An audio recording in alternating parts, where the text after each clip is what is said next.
Hello, everybody. I'm Isaac. We are here for open source and AI assisted software development by Eleanor Berger. She is a AI tech leader. She's worked at Microsoft and Google, enabled a lot of stuff there. She's been advisor on lots of companies, from startup size all the way up to enterprise. And I initially was thinking about doing this course and starting this course. And as I started building what are kind of the best practices? How do I teach those? How do I create projects that can help people learn how to do AI assisted coding?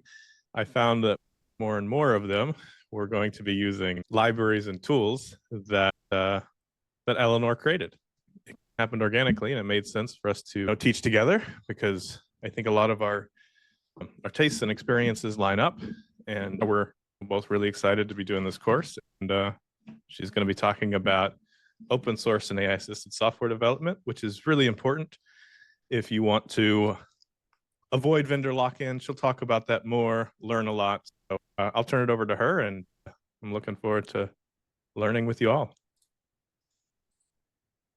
All right. Well, thanks, Isaac. And yeah, thanks everyone for joining. I hope it will be fun.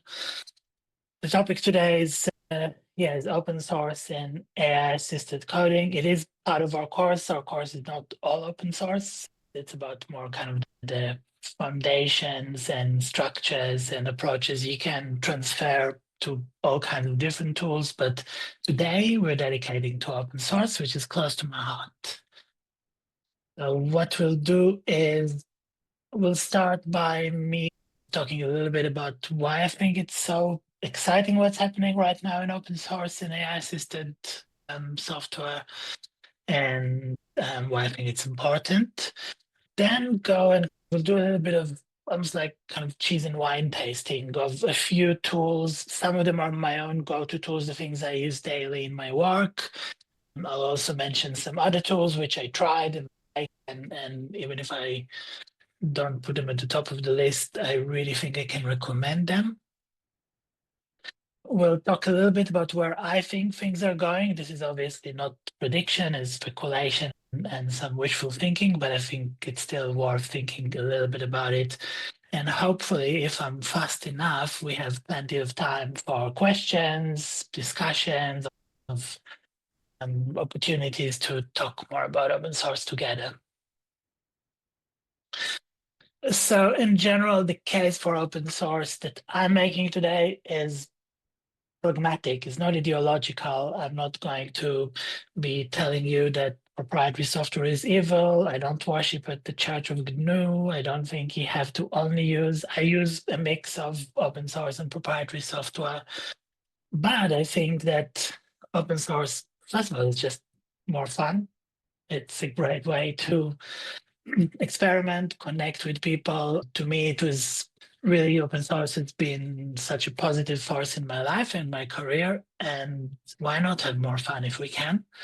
I think it's a proven model. We know this by now, after decades of software, that the core of open source works great to enable innovation, to enable cooperation, and also competition. And we just know from experience that it works well. And it is adaptable. It can coexist with proprietary software. It can coexist with bespoke software. So just a great solution, not something we have to do, but something we do because it works well. Open source comes with freedom built in, and that's really the powerful thing. And it's especially, I think, important right now in AI when we're all kind of building and learning together and everything is so new. One thing is no lock-in.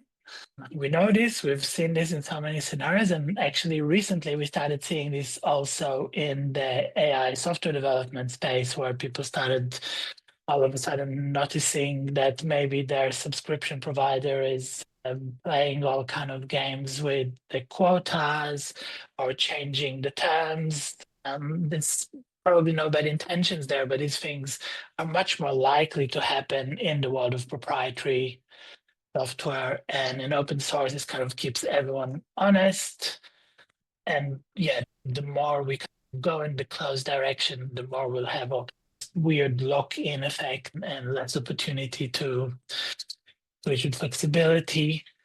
We want to have the ability to mix and match models and different extensions and environments, if only because things are moving so fast, right? The best model of 2 weeks ago is like old news today, and now you have something maybe more powerful, maybe less expensive. Open source is innovative. Often in the long run is more innovative. I think what we're seeing now in this space is the closed tools maybe had a bit of a lead. We've seen a lot of innovation coming from proprietary tools like Claude and like Cursor, and that's cool, but you can already see that open source is catching up. And once open source catches up, it starts being a lot more innovative because, of course, you have many more people, many more perspectives, more experiments, and that results in more innovation. And open source is inclusive. It really enables more people to participate, to learn, to experiment in the world of AI, in a new paradigm. I think it's, to me, it is very important that we do enable more people to join in.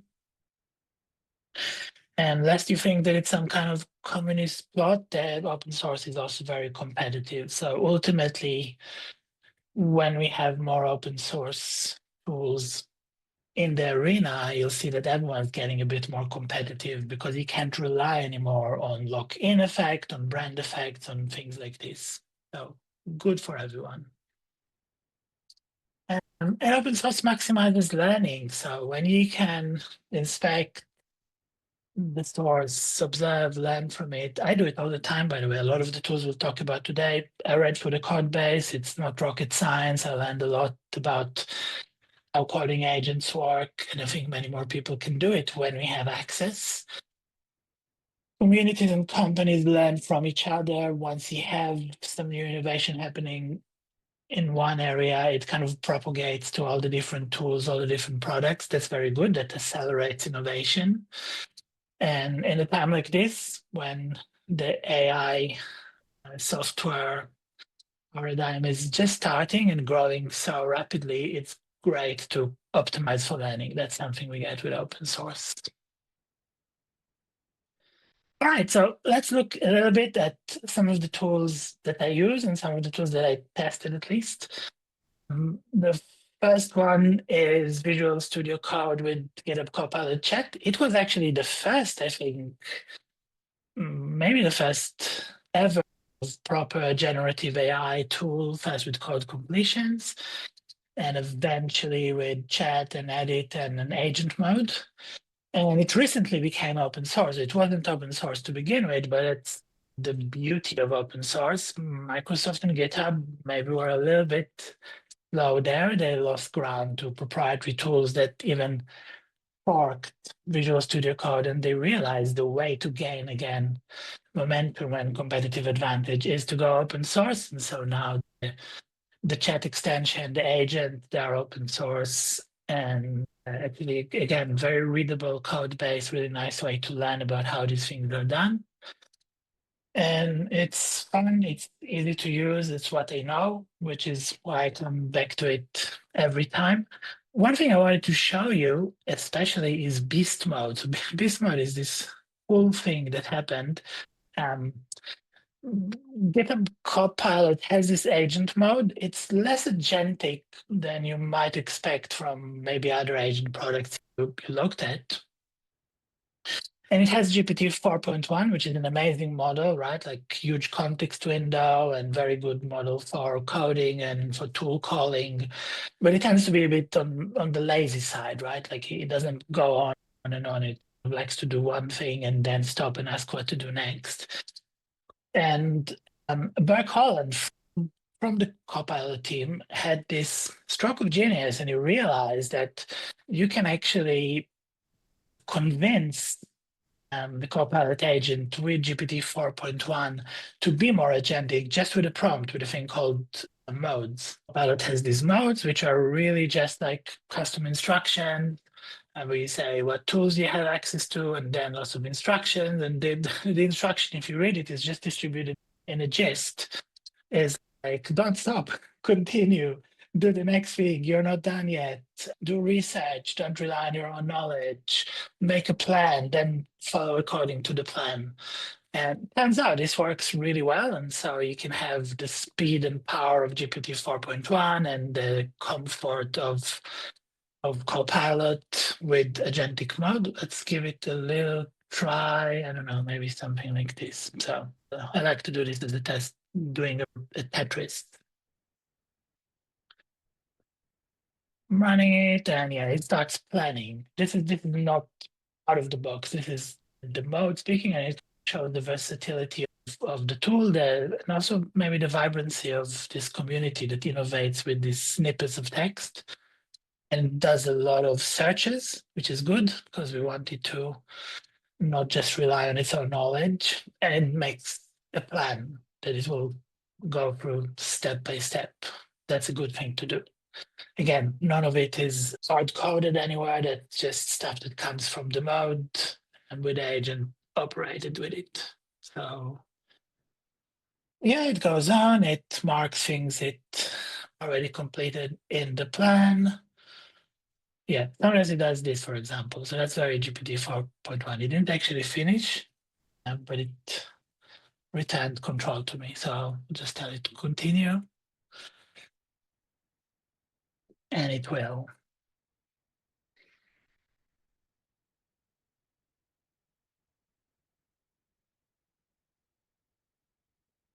Another thing that I can say about GitHub Copilot, yeah, very open and honest. You can now bring your own key, use it with any of the different providers, and not just with a GitHub subscription. This is a really nice evolution and very encouraging to see Microsoft, the company that like 20 years ago we thought is an open source antagonist, leading the way. What did it do here? Let's look. All right, looks like a pretty decent Tetris game. So at least the Tetris test, it passed. I would say what is especially interesting is to test it with more complex code bases where it has to manage different files, and it does it remarkably well. Next to look at is Codex CLI. I don't know if you remember, it was first released by OpenAI, I think in April or something like this, just ahead before even the release of their hosted Codex product. It has since been completely rewritten. So initially it was released as a TypeScript program, but they made a decision, in my opinion, very wise, very successful, to rewrite it in Rust as a very lightweight kind of single binary thing that you can run. It is not distinguished in anything other than being really simple and really lightweight and really easy to work with. So it's not the prettiest, it's not the most sophisticated, but I keep coming back to it because it's so simple, and it's really just the agent loop, the model interacting with your file system and with tools and MCPs and things like this. Yeah, let's take a look. So maybe one thing to look at is the configuration. So I have this really nice configuration where you can create different profiles for working with different models or setting things like how much you restrict the environment. I think this is really powerful and I like it. And of course, MCP servers, and it supports the same agents and the format that Codex supports everywhere. So I just have this kind of my standard config with standard instructions like use GH to interact with GitHub and always sign your own commits so that I can distinguish them later. When I run it, you'll see, well, first it warns me that I'm not in a Git repo. That's a good thing to do, I think. I don't care right now, but generally it's good advice. It starts and that I'm using the Codex Mini model. That's O4 fine-tuned for working with code. It's very fast, really nice to work with. You can also work with O3, and you can also work with any model by any provider, which is that's off to OpenAI. That almost immediately after the tool came out, they started accepting contributions from the community, including for things like supporting other providers. Yeah, and as you can see here, I'm living on the edge with not asking for any approvals and giving it full access. Probably not something you should do in most situations, but for this demo, quite comfortable with it. And that's it. What else? It has like very few commands: new, chat, diff, quit. That's it basically. None of the complexity you've seen in other agents. And to me, that's the beauty of it. So let's give it some task. I don't know, what can we ask for? Get the top 10 links from Hacker News and prepare a dynamic interactive slideshow in an HTML page with one slide for each item.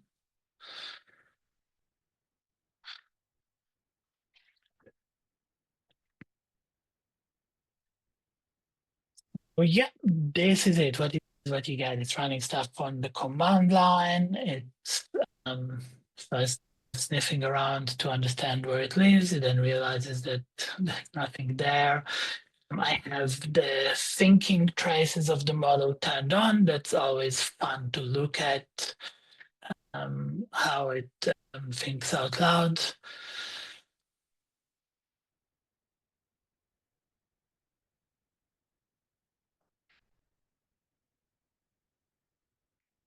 Very interesting.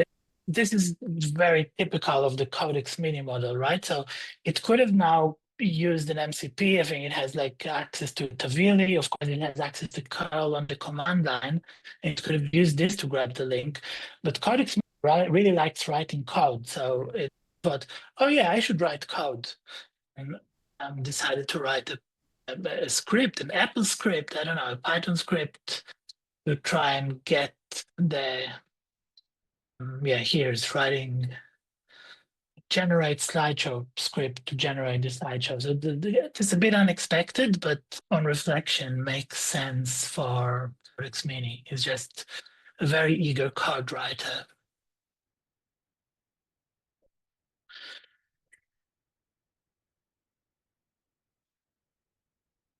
All right, so it did something. It says that it, oh, do I need to run the script now? Let's see, what did it do here? No, it already ran it, but we have index HTML. Okay, cool. So we did a little presentation. Looks nice enough. And how does the script looks like? Okay, yeah. So that's a good way as any to solve this problem. And you've seen a little bit of Codex. It's nothing much to see, right? It just does the things. And this is why I actually enjoy working with it very much. Finally, in my kind of three top tools is Open Hands. So Open Hands is a completely different thing. Open Hands is kind of like the colleague or the intern you wish you had, which you can delegate complete tasks to. It's a really beautiful open source project. It started initially, it was called Open Devin. If you remember, there was a product called Devin. I think maybe there still is for doing this sort of thing. And when the group around what is now Open Hands saw it, they said, no way, we're going to have the first automatic programmer be a closed source thing. We want to do something open. And they did. It now changed the name to Open Hands. And it's a very sophisticated product and a very impressive one. It works as a sort of server that you can connect to with a web app. They have a cloud hosted service, which I use, or you can run it from a Docker container or something like this locally. And it also works on the CLI, and you can connect to it with Slack and all kind of cool things like this. What it really excels at is taking something well-defined and running with it until it's done. And of the kind of live demo, because it takes a lot of time, I just figured out I'll pull up one of the tasks I ran recently. So here I asked it, take a look at this issue and fix it according to what's in the comments. That's a typical thing to do. So already put a lot of instructions in the GitHub issue. And when I was ready to act on it, just handed it over to Open Hands. And so it does all the usual stuff. It reads the things, it looks at the repository, it understands all the different files and what to do with them, and updates things, makes changes. All of this is really, it was quite boring to look at it. I go and get a cup of coffee or something when that happens. It runs the test, it runs the lints, it's very nice. And then at some point it tells me, here, I did everything you asked me to, and everything is ready. And I created a pull request here with the tool. I look at the tool request, and then I realized my instructions weren't really that good because I didn't ask for everything I really wanted. And so I said, now it became an interactive story again. And I have here a chat box. I can always jump in. And I said, hey, you didn't update the README. And what did it tell me? You're absolutely right, of course, as it always does.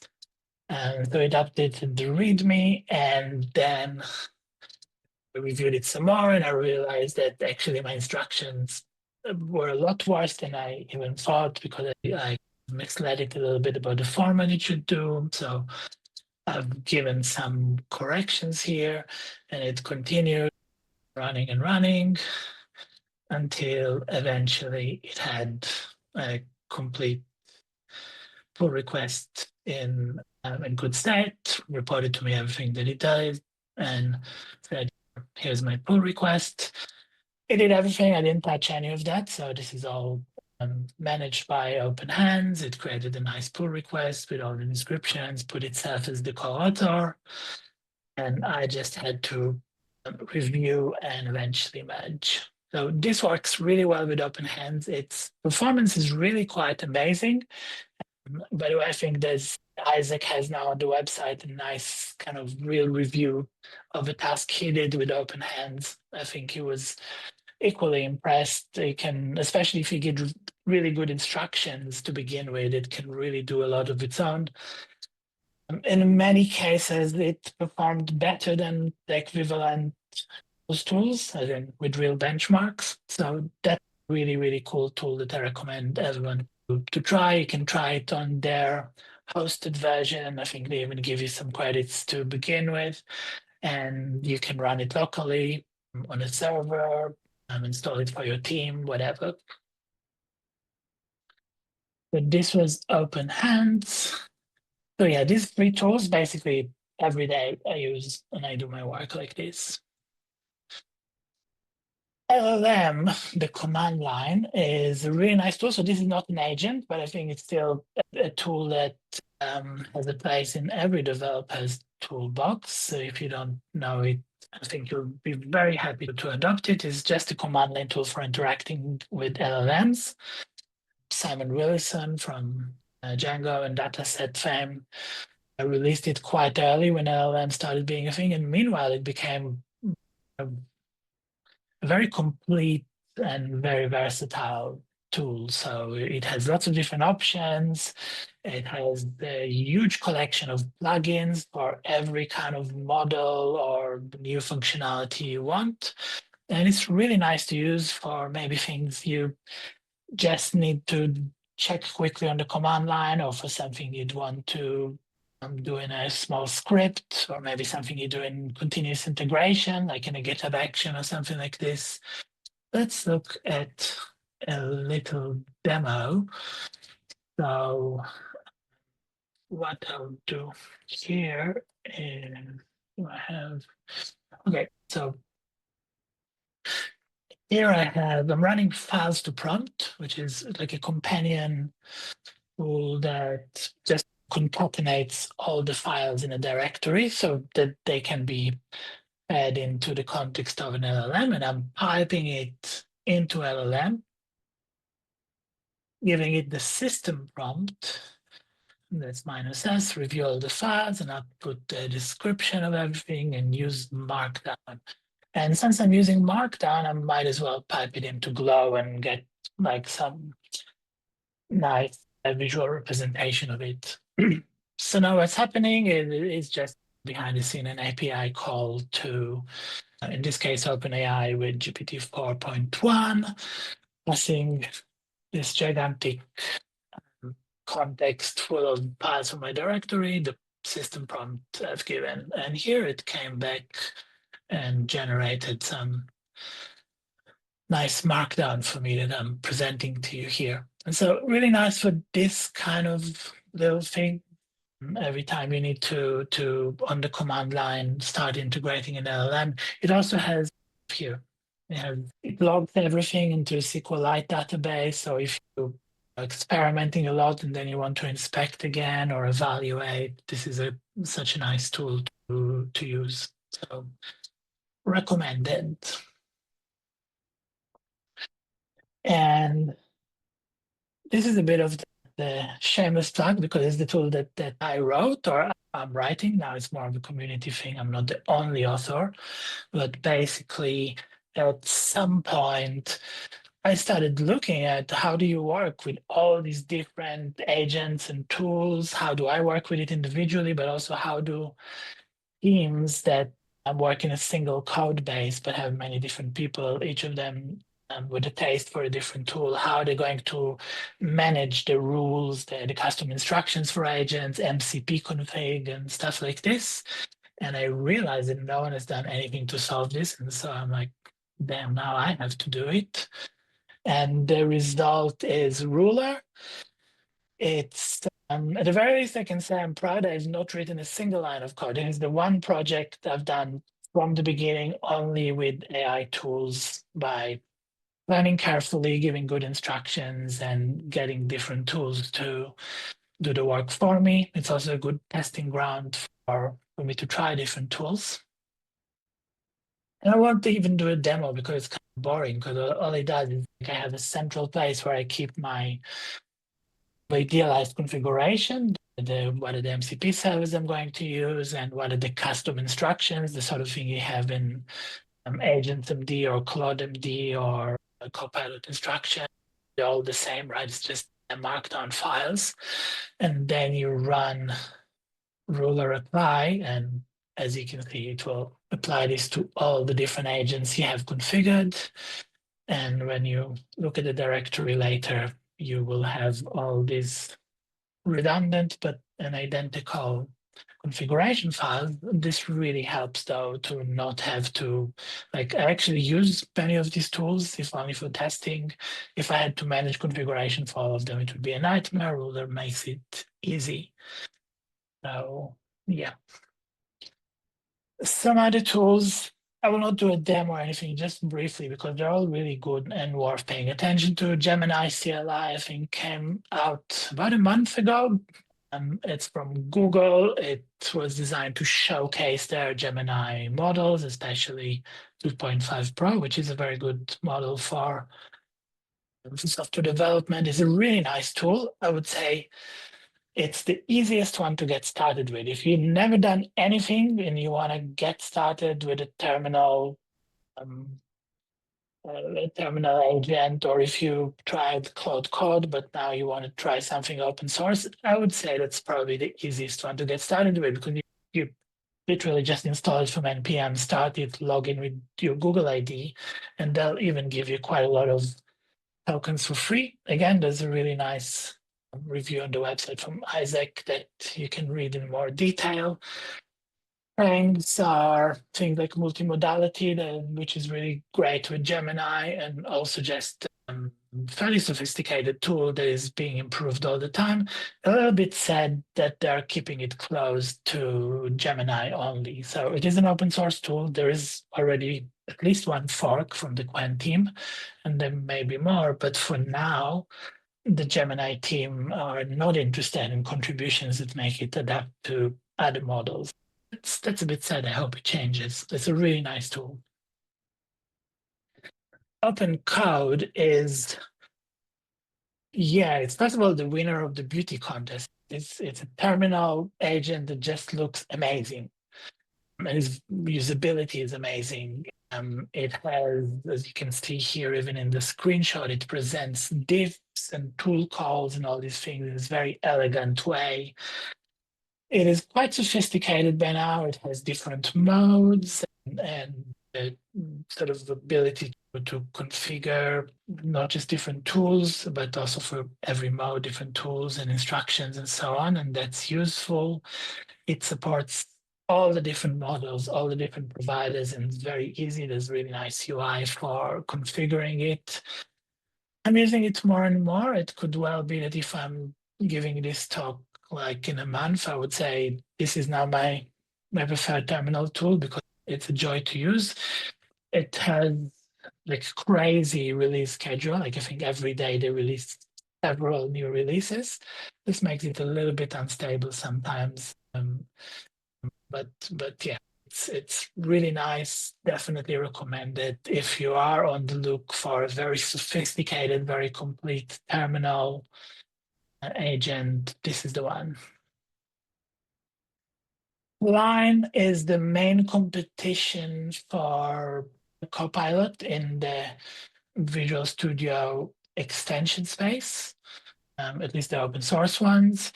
It's really nice. It's much more focused on autonomous operations, whereas Copilot is more designed for interactive use and typing some things and waiting and seeing and working with that. Line is really designed for planning something. It has a plan mode. You'll decide what you're going to do. Then you switch to act mode and you can go get a cup of coffee because it will just go and go and go until everything is done. It is quite nice to use. It is elegant. It's a little bit less polished than Copilot, but definitely a tool that's worth knowing about. And yeah, it has lots of forks. That's kind of like comes with the territory, right? So with open source, it's easy to fork. There's like root code and kilo code. And these are all Klein forks. I don't know why it's necessary. I think the mainline Klein is a really great product. And finally, Goose. Goose was one of the first general purpose open source agents, and it is good.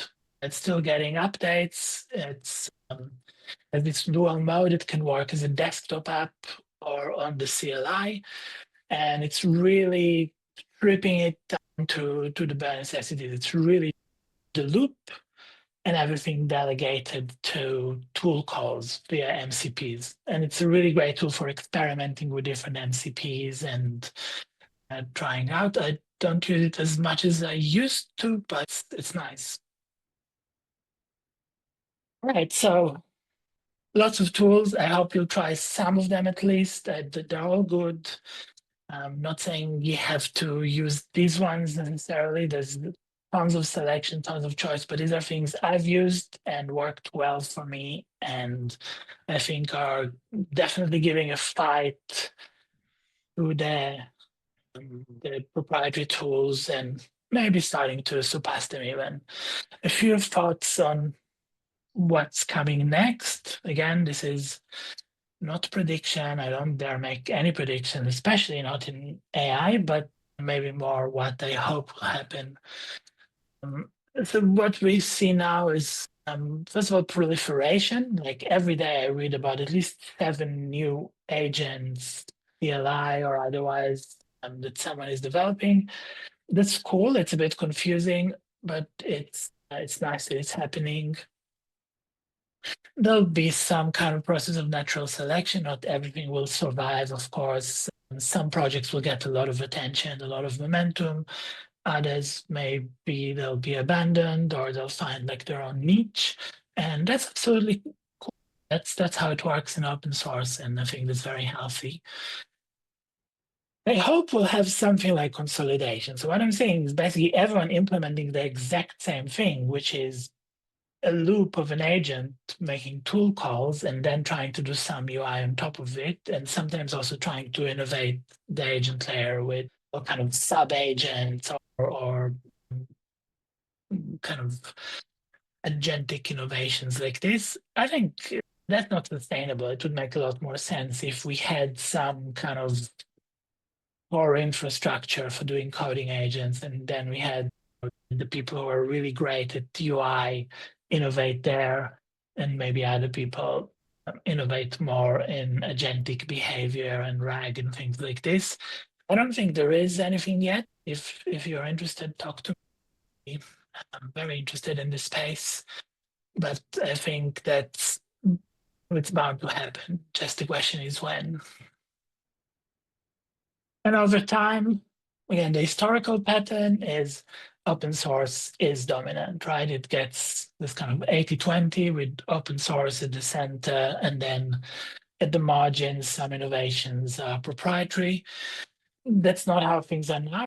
Right now, it's still the case that the market share and the mind share is a lot of it is with the closed tools, but I'd be very surprised if it doesn't revert back to this kind of pattern, if only because these are my priors. There's a bit more catch-up work to do. So we have a lot of like simple agents working in the CLI. That's very cool. The more sophisticated products, like for example, is end-to-end vibe coding environment, V0 and Lovable. There isn't anything yet that I know of. There is a viable open source alternative, but then these things will happen, right? I'm just reminded of Supabase, which used to be like this cute open source project trying to unseat the mighty Firebase, and now is one of the biggest projects running the internet. So these things happen. Maybe it will take a bit more time. Same with the sub-agents, multi-agents paradigm, same with other aspects of innovation. But it is catching up, and we'll get there. And the other exciting things, especially after last week and the release of Quen 3 Coder and Kimi before that and other open models, is there's a lot of choice. This makes open source even more important in comparison to the closed tools. All right, so thank you. This was it. A message from our sponsors. We have this course coming up. Hope you like it. We have two links we'd love for you to visit. One is the website of the course, AI assisted coding.dev. There are these great reviews from Isaac. There'll be guides and other things you can check. There's also this community public domain site that I started just dedicated for open source. And I think, I don't know, Isaac, anything else we need to mention before we open up for questions? No, I think that covers it. I think check out the course. Our plan to build excitement for the course is just to provide a lot of free material, talks like these, talks from other tool authors and creators, provide free reviews, provide, just lots of free values. So, if you want to take the course, that's cool. If you don't, just follow us and you'll be getting lots of free information for just doing that. Definitely stay tuned. All right, so tiny little bit of time. Great. Yeah. So there's a lot of questions. I don't know if we'll get to them all. Any that we don't get to, we'll answer and send out to everybody. So if we don't get to it here, that's great. A couple things that I noticed, thought was interesting about this talk is I think a lot of times when I first started looking at open source stuff, I would look at something like beast mode and I would see, oh, it's just a prompt. Surely these closed source proprietary things are doing something more complicated because it's because they're marketing like the material. It sounds so complicated. They've got these like zero shot agentic loops. You're like, well, what is this? And but the reality is when you learn these things, the proprietary tools are doing the same thing. And so it can feel simple when it's transparent, but that's how these things work.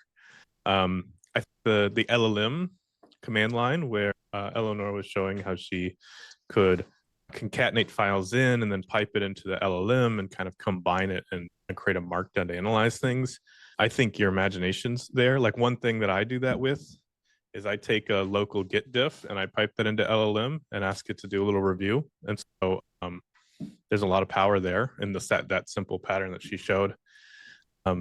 So yeah, super exciting. Anyway, so enough of me talking. I'll get into people's questions. So Peter asked, are there any open source code bases in particular that you feel like you've learned a lot from reading through, either because they're well architectured, follow good best practices, use instructive prompts, or any other reason? Or the top hit for learning?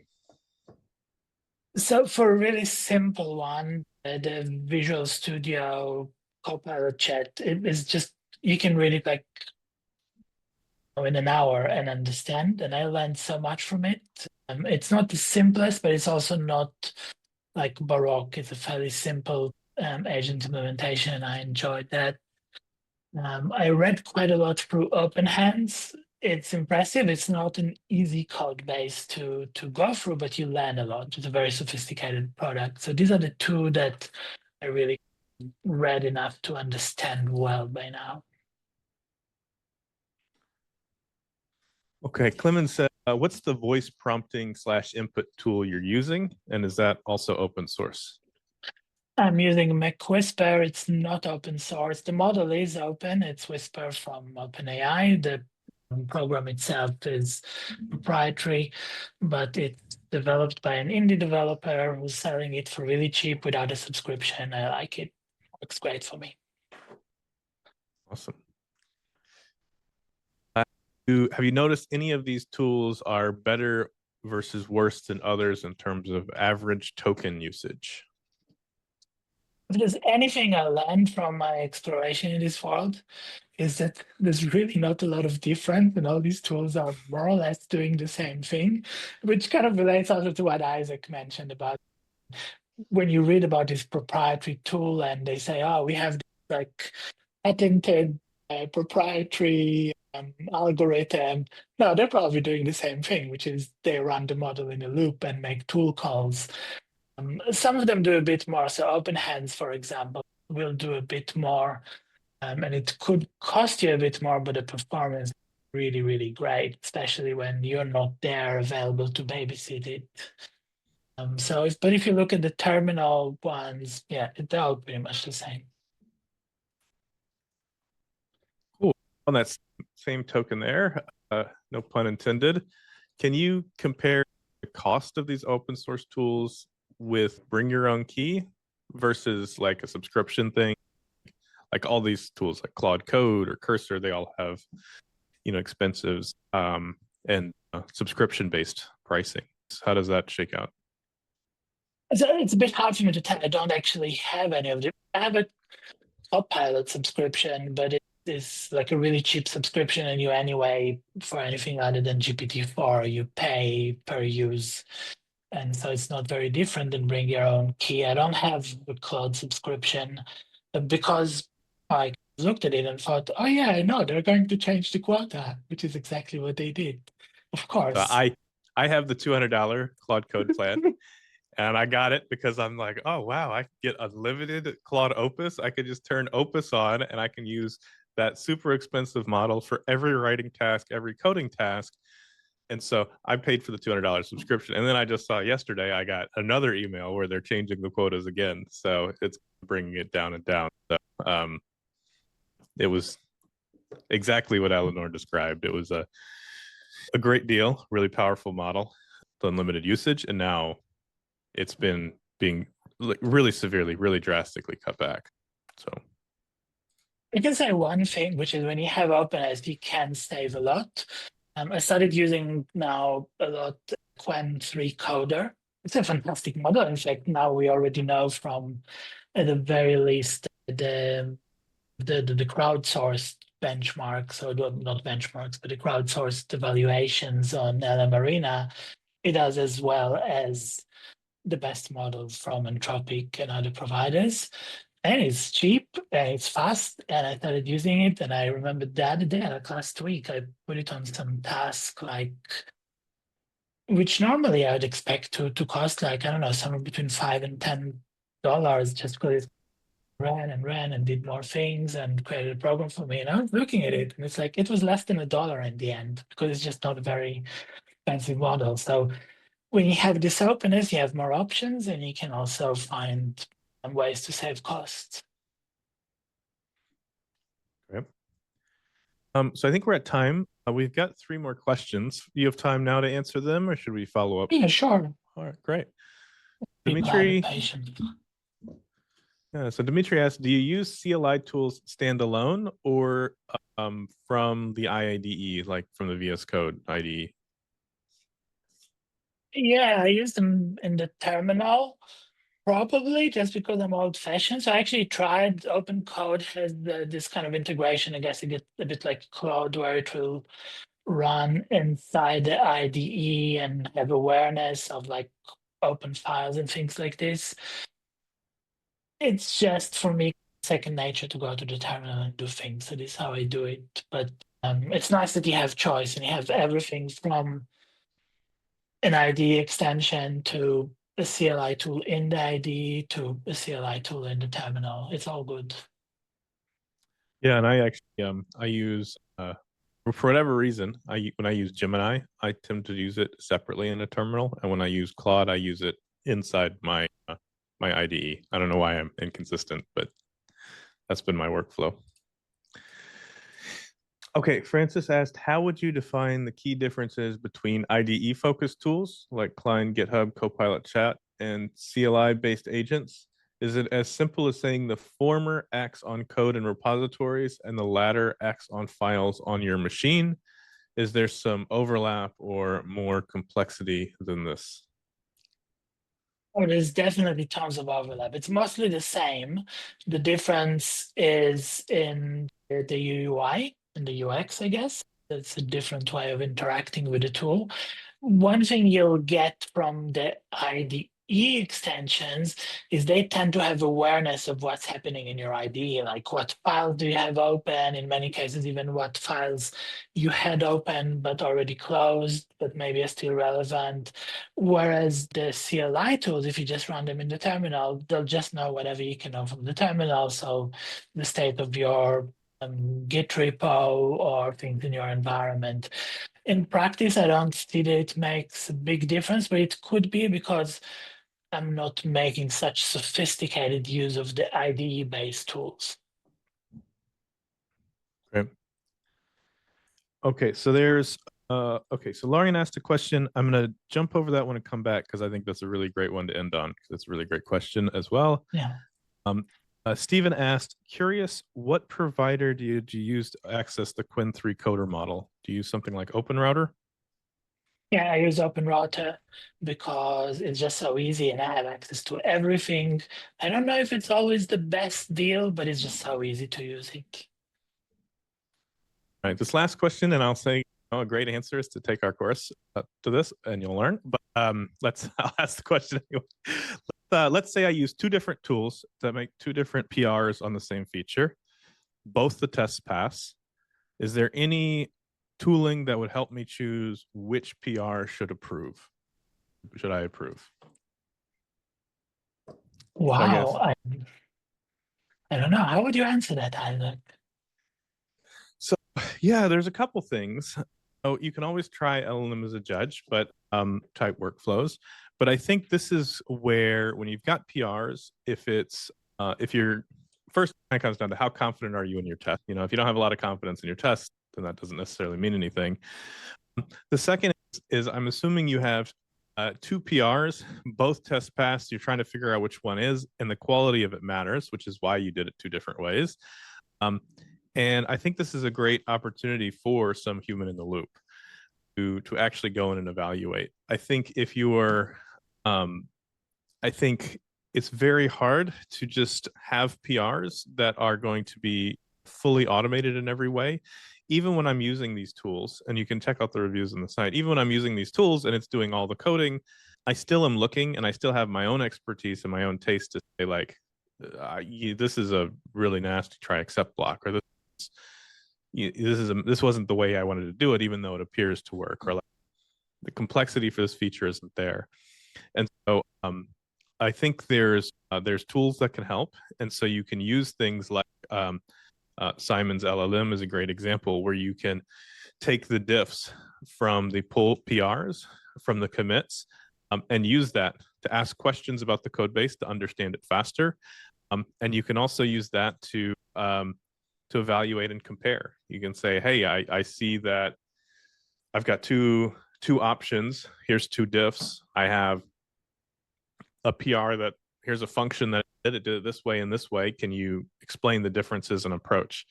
And so using these models to learn and explore the code base and the differences between them, I think can really help you quickly figure out which is the best approach without necessarily having to like redesign and write every line of code yourself. Yes, couldn't agree more. And I think that the other thing to echo what you said, Isaac, there are some things that you can really delegate hands off, but something like merging a PR into my code base, I'm not ready yet to cede control. I would want to read it, and I think when you read it as the owner of the code base, you will know which one you prefer, which one you want to land. Yeah, I think a key thing, and this is true for coding, but for writing, for everything. I'm sure you've all seen lots of AI generated content that's not great. But I think the key thing is whether it's code or writing or whatever, it's like you're the ultimately responsible for the quality. And so, if it's something like I want this page to look prettier, you may not need to read every line of CSS, especially if it's just like a page for somebody to email you. That's very different than this is a PR that's going to add encryption to sensitive user data, where that might require a little bit. Like I would hope you would spend a little bit more time making sure that one is secure. So you do need to consider like what is the point of this? What feature am I trying to add? And if I miss something, what goes wrong?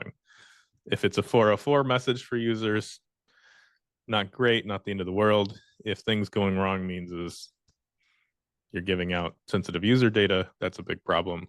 It needs a little bit of a different workflow.